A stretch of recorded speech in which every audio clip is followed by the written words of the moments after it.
O prefeito do Rio, Eduardo Paes, do PSD, selou uma aliança com o MDB para a composição da chapa ao governo do estado na eleição deste ano, né? O nome escolhido é o da advogada Jane Reis, que é irmã de Washington Reis, que é ex-aliado de Cláudio Castro, do governador. A escolha foi vista como um aceno ao eleitorado evangélico, a gente falava sobre esse assunto há pouco, já que Jane é casada com um pastor da Assembleia de Deus. Bárbara Carvalho tem os detalhes para a gente. Boa tarde para você. Oi, Júlia, boa tarde para você, boa tarde a todos que nos acompanham. Uma aliança estratégica sob vários pontos de vista aqui para essa pré-candidatura de Eduardo Paes, atual prefeito do Rio de Janeiro, ao governo do estado. Isso porque, como você bem mencionou, né, Jane Reis é do MDB, é irmã de Washington Reis, que já foi prefeito de Duque de Caxias. A família Reis é muito popular na Baixada Fluminense, então isso já ajuda na capilaridade, né, na interiorização da candidatura, da pré-candidatura de Eduardo Paes, que enfrenta resistência, né, em alguns lugares da Baixada Fluminense e também no interior do estado do Rio de Janeiro. Ele já vem fazendo esse movimento. É importante também porque é um aceno aos evangélicos, já que ela é casada com um pastor da Assembleia de Deus e, é claro, um aceno à centro-direita, a um eleitorado mais conservador. Então, o que está todo mundo repercutindo hoje, né? Eu conversei com o próprio Washington Reis, que é inelegível por uma questão ambiental no STF. O julgamento foi suspenso, né? A revisão desse julgamento, mas ele ainda é inelegível e, portanto, já disse que não vai ser candidato a nada, é só um grande cabo eleitoral.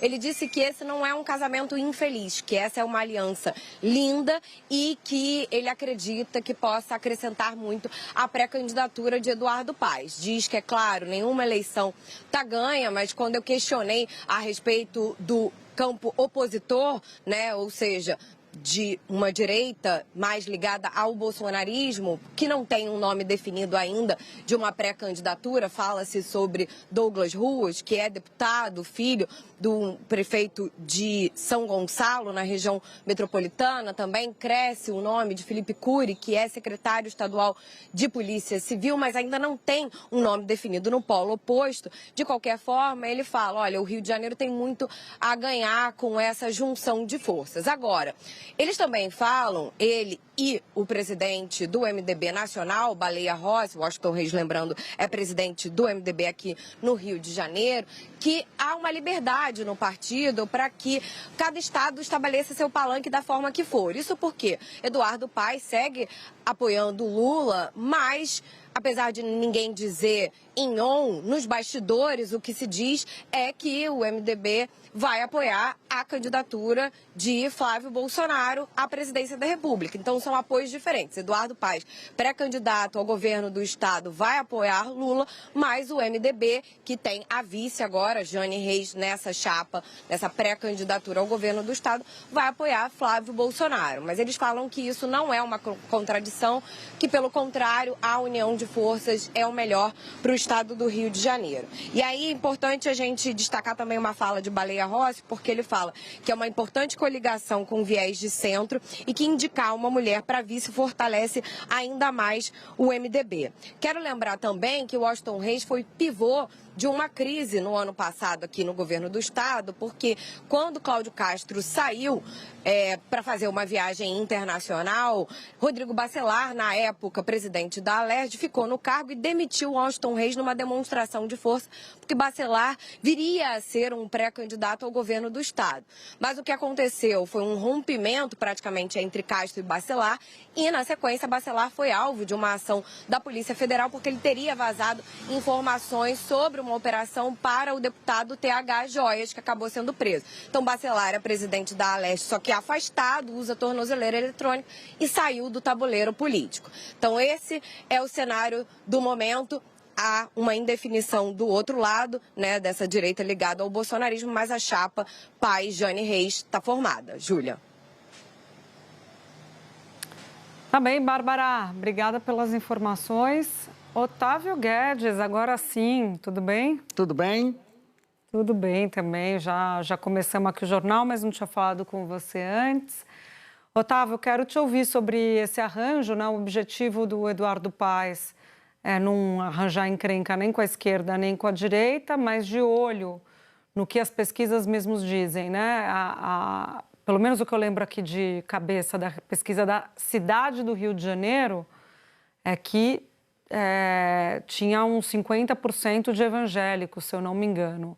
Cidade do Rio de Janeiro. O estado, acredito que também tem uma população talvez acima da média nacional, e é um estado em que o eleitorado conservador também é forte, menos na capital, exemplo de São Paulo, me corrija se eu estiver falando bobagem, tanto que Bolsonaro foi vitorioso por aí. Então, ele faz um aceno para esse público, mas também não quer deixar de dar palanque para o Lula, né? Conta um pouco essa situação. Vamos lá, vamos falar de palanque. A família Washington Reis, ela foi talvez o clã mais próximo do Bolsonaro, né? Você lembra que aquela história, aquela confusão ali das vacinas, foi toda costurada em Caxias, né? No território ali do Washington Reis. Inclusive o secretário de saúde dele foi denunciado. Então, o que se tem é uma possibilidade de um palanque duplo, digamos assim. O Paes fica com o Lula, mas nada impede que a vice apoie, por exemplo, os candidatos a Senado, que é o foco ali do bolsonarismo, do Bolsonaro. Então, tem ali, está começando a se desenhar ali uma possibilidade de acenar. Esse apoio é importante por quê? É importante do ponto de vista do território, ou seja, o Paes é forte na capital e agora se estende para a Baixada, que detém ali, não chega a 20% do eleitorado, mas junto com a capital dá quase ali 60%, é forte. Então, territorialmente, ele expande para a Baixada.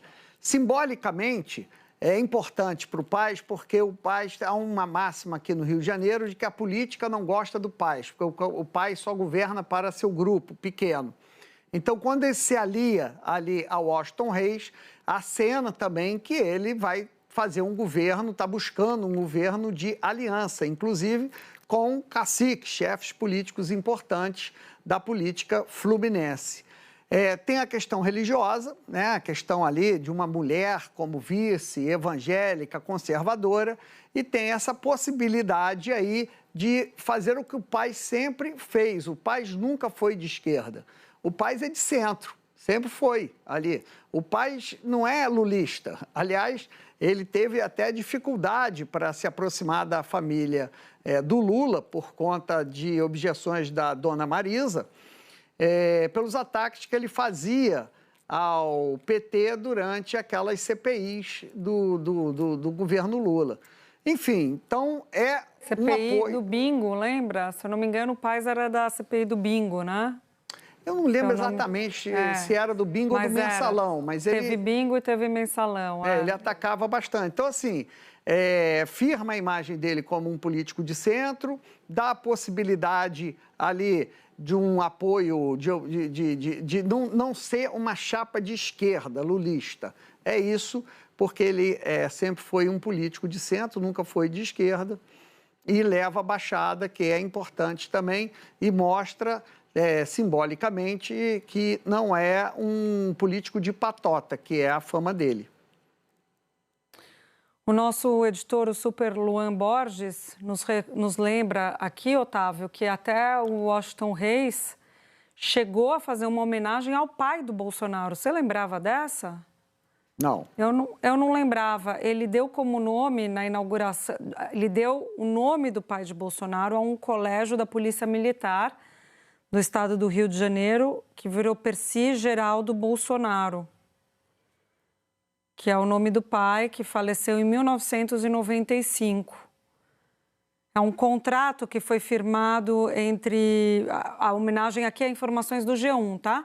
A homenagem foi feita pelo prefeito, né, Washington Reis, após o contrato firmado entre a PM e a prefeitura do município. Isso, e o colégio iniciaria as atividades em fevereiro de 2019. Isso foi em 2018, finalzinho de 2018. Ele foi o político mais próximo de Bolsonaro. E isso é fato. Bom, já estava apoiando antes de ter... Bom, se bem que aquele era presidente eleito, né? Final de 2018 era presidente eleito, Isso. Boa, Otávio. E um assunto do Rio de Janeiro que me intriga muito e sobre o qual eu acho que a gente fala pouco é a possibilidade de eleição indireta aí, né? Não sei se o nosso assinante está sabendo disso, gente. Rio de Janeiro pode ter uma eleição indireta. Otávio Guedes vai nos explicar. Então, vamos explicar. Governador quer ser senador, candidato a senador. Então, ele tem que se descompatibilizar, ele tem que sair do cargo. Quando ele sai do cargo, assume quem? O vice. O Cláudio Castro conseguiu jogar o vice dele, com quem ele brigou, para o Tribunal de Contas do Estado. Virou conselheiro do Tribunal de Contas do Estado. Por quê?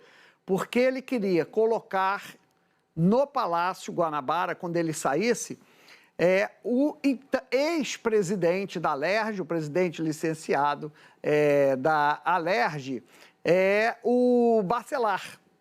Isso. Então, o plano era o seguinte, joga a Pampolha para o tribunal, que era desafeto dele, o vice, deixa o cargo de vice aberto. Cláudio Castro sai para governador e senta ali na cadeira de governador o Rodrigo Bacelar, governa por 6 meses e com a máquina é candidato a governador. Esqueceram de combinar com a Polícia Federal. A Polícia Federal foi lá e prendeu o Bacelar. O Bacelar teria vazado a informação para um deputado ligado ao Comando Vermelho, orientou ele como fugir, né? E o Bacelar foi chamado para uma reunião na Polícia Federal. Ele acreditou na reunião e foi com a Polícia Federal com um carro cheio de dinheiro. E os celulares, consta que cada noite ele entregava um celular para um segurança, para caso da Polícia Federal bater na casa dele às 6 horas da manhã. Enfim, vamos voltar ao que interessa. E aí o Castro ficou sem candidato. Então, ele precisa apresentar um candidato. Só que ele quer o Nicola. Nicola é um secretário dele, não vai ser candidato, e isso seria bom para o Paes, porque teria ali alguém nesses últimos 6 meses que não seria candidato, ou seja, não ameaçaria ele. O Castro também ficaria tranquilo, porque não haveria ali nenhum tipo de devassa, nenhum tipo de retaliação, nenhum tipo de ataque ao governo dele, é uma pessoa de sua confiança que estaria à frente do governo.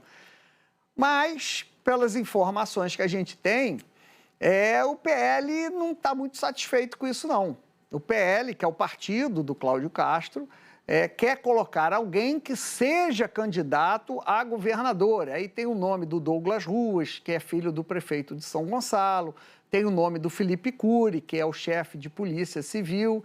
Então, há uma queda de braço entre o Cláudio Castro e o Altineu Cortes, cacique do Partido Liberal no Rio de Janeiro, e também Flávio Bolsonaro, né?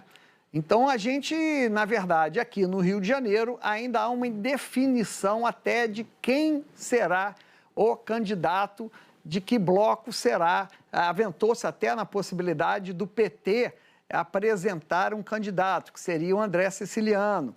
Mas isso era, na verdade, para botar a faca no pescoço do Paes, porque desconfiava-se de que o Paes não iria apoiar o Lula. Não estava tão certo ali do apoio do Lula, mas ficou tudo resolvido. O Lula fez questão que o Paes apoiasse a Benedita Silva para uma vaga do Senado. Júlia. E aí, quem vota seriam os deputados, né? Eleição os deputados indireta. Votam. Até houve... Quantos deputados são aí no Rio? São 72. 70, tá. 70, 72. Agora, Júlia, havia uma exigência, porque nessa eleição qualquer um poderia se candidatar, se apresentar, qualquer cidadão. E aí, recentemente, a Assembleia colocou ali regras, precisa ser filiado ao partido político. Isso. O prazo de desincompatibilização, que seria de 6 meses, mudou. Ou seja, isso também pode ser judicializado, tá? Agora, um bastidor... Vai para a mão do governador, ele pode sancionar ou vetar essa proposta da Assembleia. Quer um bastidor? Sempre, uai. Enquanto não se define o governador para eleição indireta, quem assume é o presidente do Tribunal de Justiça do Rio de Janeiro. E ele já comunicou ali a integrantes de cortes superiores de Brasília que ele não quer pegar esse pepino, não. Rio de Janeiro é muito complicado para você pilotar ali, nem que seja por um dia. Então, você vê como é que essa cadeira aí é complicada, Júlia. E não dá sorte, né? Porque quem senta nela vira alvo. Não estou falando que é o caso do presidente do TJ, só estou dizendo que é uma cadeira, isso é um fato, é uma cadeira meio amaldiçoada. Pezão, Garotinho, Sérgio Cabral, vai, me ajuda aí, Otávio. Até o Moreira Franco, naquela história lá do Temer. Cláudio Castro não foi preso, mas foi alvo de investigação, né? Sim, ainda é alvo de investigação e um processo de cassação de mandato. Tem um quadro pintado por Antônio Parreiras, que é a morte do Estácio de Sá. Então, esse quadro é considerado de mau agouro. Então, o Pezão, por exemplo, tirou o quadro da sala dele. Ficava no gabinete? Ficava ali na antessala do gabinete, às vezes no gabinete. E aí, e o quadro é bonito, mas é uma pessoa morrendo, toda pálida. Então, dizem que a fonte de todos os males do Rio de Janeiro é esse quadro, quando, na verdade, não é. A fonte os malfeitos, claro, né? A corrupção. Mas a obra do Antônio Parreiras leva a fama. Sempre mais fácil culpar o outro, né? Muito bom. Otávio Guedes, vamos seguir aqui, já falamos.